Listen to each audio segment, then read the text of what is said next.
Mentor, you pray for us. Okay, let's bow down our heads, Father God Almighty, help us learn from each other and give us the wisdom we need towards the whole training. In the mighty name of the Holy Son Jesus Christ, we pray this in believing. Amen. So today we are going to handle 5 sessions thinking about power, girls and their bodies, where girls meet, girls and money, and girls and confidence. So these are the things we are going to handle for today's sessions, and these are the things when we go to the ground are the things we are going to talk to our girls. When we begin with thinking about power, let me ask this question: what is power?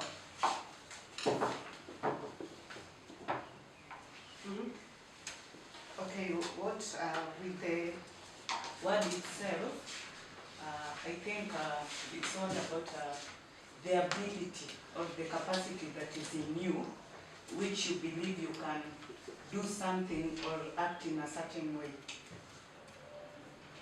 We are talking about what happened to you, that felt you, that made you feel powerless, ama made you feel powerful at some point. That is what we expect to hear from the girls. So, tuko na 2 minutes. So the teacher akakuja aka-announce akasema vile mnamanga 2 hours for exams. So akasema but si mnajua kama kawaida Juliet ndiye atakuwa wa mwisho juu ya shida ya macho. So it made me feel first of all powerless na demotivated. Hata ukifanya exam class ishacheka. This part she was given authority to read while she was given authority to lead while she was in class 6. So she felt powerful among all the pupils in class. She was able to be chosen as a leader. Powerful because she got to a chance to an opportunity to go to the school that she always wanted, and that was in high school, but in primary school they always had this challenge, financially challenged. So here in high school she was able to do more because the family now was financially stable, and she was able to grow up and become a better person.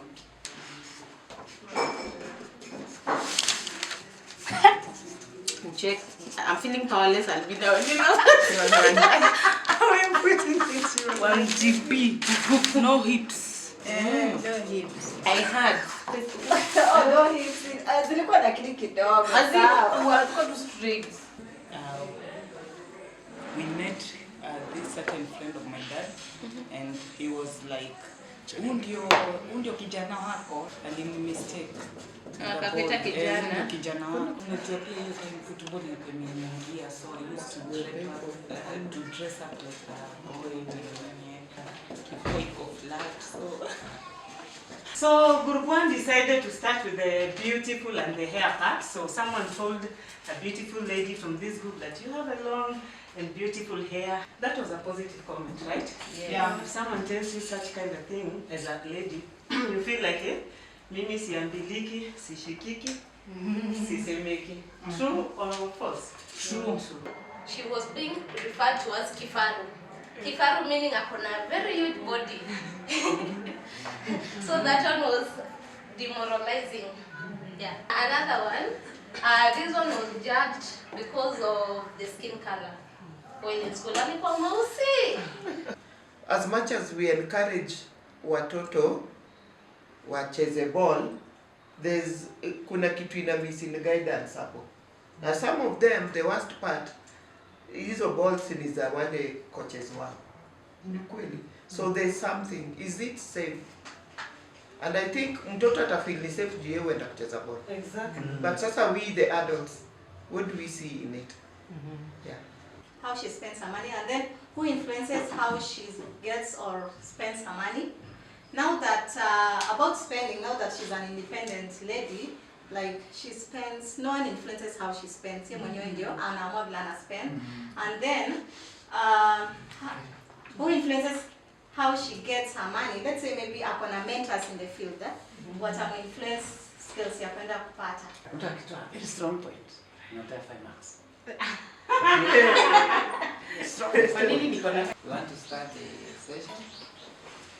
And our motion today is educating a girl is better than educating a boy. I request the members of parliament to propose and cite to start. Thank you very much, Mr. Speaker, honorable members. Good afternoon. Good afternoon. I'm here to propose to support the motion that educating the girl child is better than to educate the boy child. So my very first point, I'm sure we've all heard time and time again that when you educate a girl, you educate the whole society or the whole community. When I say that statement, what do I mean? Even in this house here, many of us are sisters, and once we got those opportunities to get educated, what did we do? We pushed for our siblings to be educated. When a woman is educated, even those women who are not educated, what do? They push for their children to go to school. Speaking from our experience, Mr. Speaker, sir, 90% of our caregivers who are women, which you know very well, are pushing for their children to go to school. They're looking for bursaries. They're looking for how their children will go to school. Why? Because educating a woman, you educate the whole society. Thank you, Mr. Speaker, sir, my fellow parliamentarians, for this opportunity. Me personally, Mr. Speaker, sir, I had an experience where my dad never even knew which class I was in. Most of the meetings, my mom was the one who attended them. Most of the meetings, she was always there. There was a time my dad asked me, you are supposed to be in class what? Then I was like, Daddy, surely. So this means how important women are. If my mom was not always there to hold my hand, we should be able to appreciate a woman in the household sector and society, because without these women, some of us would not even have studied to reach the kind of level we have reached. So I echo all women around, and I appreciate all women. Thank you, Mr. Speaker, sir, for this point, and I thank my colleague. Thank you all. Thank you so much, Mr. Speaker, sir. Of course, my elite friends and parliamentarians. Mr. Speaker, sir, I'm here to oppose the motion that says educating a girl child is better than educating a boy child, which is so false and very wrong, Mr. Speaker. I'm going only to talk about one point. In our family setup, and even in the current kind of governance and leadership structure, Mr. Speaker, it's not a joke, neither is it a fiction, that we have men occupying a lot of leadership spaces. Mr. Speaker, beginning from the president, we're talking about the vice president, we're talking about the speaker in parliament. And a good example in this room is you, Mr. Speaker, taking up a leadership. Yes, I know, Mr. Speaker, what does that tell you? It actually tells you that a man has a higher probability of being a leader in this country, and you'll have a leader from your own family setup. Mr. Speaker, what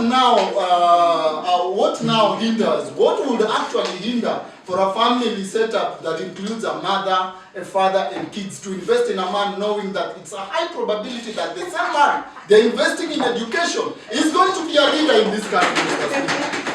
Mr. Speaker, I have a lot of points, Mr. Speaker, and thank you for being a man and being a speaker. You have 30 seconds. I have 30 seconds. And Mr. Speaker, as you judge and as you actually put in your input, know you are a man and you are in a leadership position already. Thank you so much, Mr. Speaker. Mr. Speaker, we will not accept biasness in this house of power. Let us learn to use the languages, to be careful with what we say. We are all equal. Please, Mr. Speaker, check on that. We are winning this thing. We are winning this thing. Guys, wow. What are we learning? Okay, what I've learned so far is that I think both women and men education is equally important. I think for me I'll be overall, ya kwamba if you engage people in such kind of manner, it builds their confidence. Hata kama mtu alikuwa anaanza kuogopa open up, ata feel like this is a space that I want to be, and atafunguka and ataongea, and now the confidence level will rise and you people will have a very good engagement. And the other thing is create safe space. Yes. And also we have these, if you're doing this in class, yeah, we have these boys and girls who normally don't speak in class. But when they get such opportunities, they find themselves, their self-esteem is down, and they get that confidence also to participate in other school, in class questions or class activities.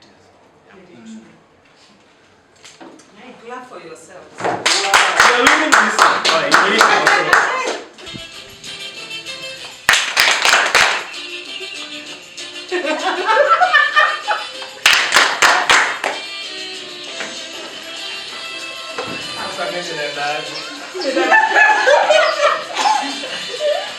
Yes,